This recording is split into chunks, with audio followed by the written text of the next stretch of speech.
Jamaica is still projected to only grow by 1 to 2% per year over the next couple of years. Apart from catching up from where we were before COVID-19, we are still growing by 1 to 2% per year, as we have been doing for the past 60 years since independence. What Jamaica needs to start doing is to start growing its GDP by 10% per year over the next 30 years, just to catch up with our Caribbean neighbors like Barbados, Trinidad, and the Bahamas, etc. Our GDP per capita is just a little over 5,000 US dollars, that's per person.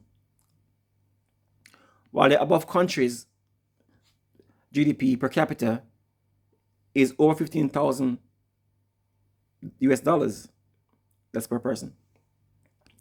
The above countries has 300% more than our GDP per capita. Hence, 10% per year for 30 years equal 300%.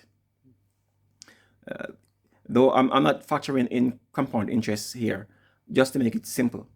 But bear in mind, however, that those countries will not stop growing. Hence, we still will not catch them up after 30 years. We would just be above where they are today. However, we would have done much better in the next 30 years than we did in the last 60 years since independence. Some Jamaicans are talking about being the next Singapore, etc. But that would take growing by 10% per year for much more than 30 years to accomplish that goal. Let's try and catch up with our Caribbean neighbors first. The strong concerns that I have